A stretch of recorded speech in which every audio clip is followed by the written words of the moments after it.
These are the critical facts I personally know regarding the drug war of the previous administration.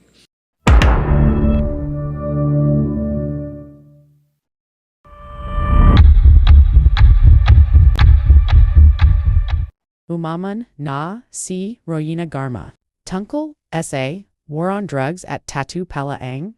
Rewarding System at Mananagat si Bongo at Duterte dito. Tara Panorin na natin ang video sa amin niya. The mic a little bit closer to your mouth, please. Yes, sir.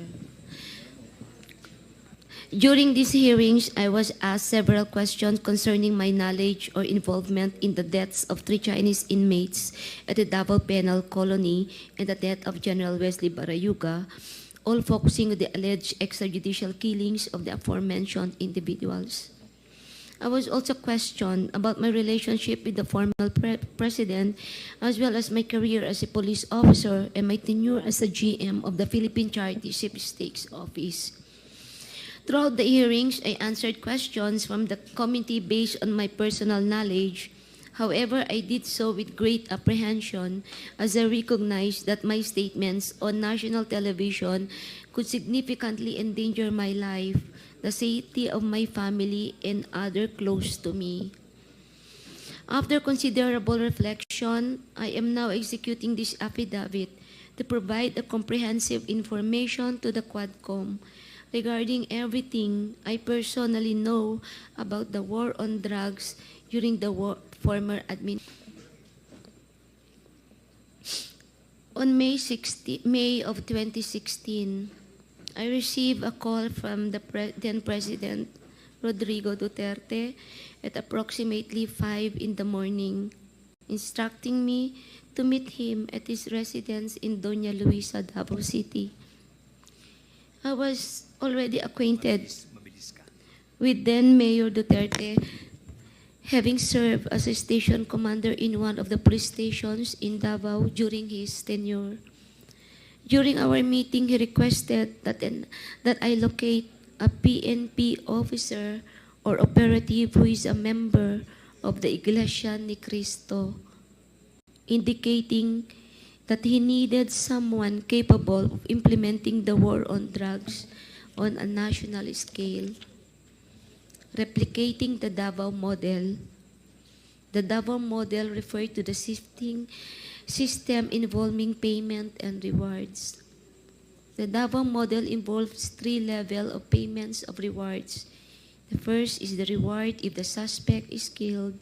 Second is the funding of planned operations. Third is the refund of operational expenses. Initially, I informed the President that I was unaware of any individual with those qualifications, as I had not been assigned outside of Davao, nor had I served in a national capacity with the PNP. However, I recalled my upperclassman, Edilberto Leonardo, who was handling the Criminal Investigation Detection Group and was also a member of the Iglesia ni Cristo. I mentioned his name to the President. On the same day, a certain individual named Muking contacted me by the phone to request Leonardo's contact details, which I promptly provided. A week later, I learned from Arthur Narsolis via phone call that Leonardo had been summoned and was instructed to proceed to Royal Mandaya Hotel for a meeting. Leonardo informed me that he stayed at the hotel for 3 days, during which the President directed him to organize a task force similar to PAOK-TF. When Leonardo relayed this information and urged me to join the task force, I declined, citing my lack of experience in handling such operations. Leonardo subsequently informed me that he had prepared a proposal routed through Bongo outlining the task force operations, which would encompass Luzon, Visayas, and Mindanao. He also inquired if he and his classmates could have a courtesy call with the President through Bongo for a photo opportunity. Considering this, I thought it would be prudent also to invite my classmates, Bakay, Vilela, Grijaldo, Tuzon, and Dueñas, to join the courtesy call. The members of Class 97 and Class 96 of PNPA were accommodated in a separate room at the TPWH office in Panacan, Davao. The President did not enter our room, and I was unaware if he visited the room of Class 96. This is 96, sir, not 97. After the courtesy call, Leonardo informed me that the structure of the intended task force would undergo changes. In June of 2016, Leonardo was transferred from Manila to assume the position of the chief of the CIDG in Region 11. During the initial 3 months of this assignment, I facilitated all meetings between Leonardo and Bongo at Leonardo's request. Subsequently, they established direct communications. Leonardo informed me that he had recalled several trusted personnel, namely, I met Lester Berganyo, Romel Bactat, Rodel Serbo, Michael Palma, and Peter Parungo to serve as operatives for the task force. Notably, Romel Bactat, Rodel Serbo, and Michael Palma were all discharged as police officers. Romel Bactat and Romel Serbo, Michael Palma were all former police officers stationed at CIDG 11 office. They were discharged from service on or about a year ago due to an operation that led to the killing of one individual. Lester Berganyo is a private citizen, while Peter Parungo was a former detainee in CIDG due to a charge of rape that has been cleared. Romel Bactat, Rodel Serbo, Michael Palma, and Peter Parungo were charged with the task force of collecting, verifying informations provided by police officers in the field concerning arrests or deaths of individuals named in the list of drug personalities, and creating a summary report. All of these reports would then be encoded, compiled by Lester Berganyo. The compilation is thereafter elevated to Leonardo, who will then decide what level the arrest or killing was and its corresponding reward. Rewards were only given for killings, while for arrests, only the funding of the co-plan and a refund for the expenses was given. I saw how this individual operated when I would visit the CIDG office in Region 11 to see my friend Lot Lot.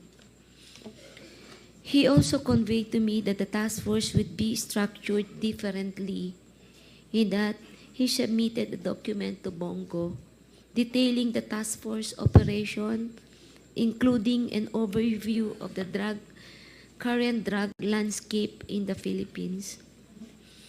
I was also informed that the drug structure originated from Bucor, where numerous drug lords are currently incarcerated, and that it has 3 branches, Luzon, Visayas, and Mindanao, with Peter Lim involved in the Visayas region. Once the task force became operational, I later learned that all co-plan funds, refunds for operational expenses, and rewards for agents were processed through the bank accounts of Peter Parungo at Metrobank, BDO, and PS Bank. Concurrently, Lester Berganyo maintained a comprehensive list of the drug personalities in the Philippines. Leonardo conducted briefings for all PDEA, IG, regional directors, and PNP chiefs regarding the operations. Additionally, If any individual died during police operation, Leonardo would report the incident to Bongo for inclusion in his weekly report and request for refunds of operational expenses. Leonardo had the final authority to determine who would be included on the list of drug personalities and to classify their threat levels, as well as the discretion to remove individuals from the list. Furthermore, in 2016, while I was at the CIDG office, following up on personnel appointments, I overheard Superintendent Padilla of Bucor discussing drug activities at the Davao Penal Colony with Leonardo. Padilla specifically mentioned certain Bucor officers involved in the drug trade, notably mentioning an officer named Ginto, who was subsequently killed along with other Bucor members. These are the critical facts I personally know regarding the drug war of the previous administration. I am prepared to provide additional details and information in the supplemental affidavit or during an executive session at the discretion of the committee.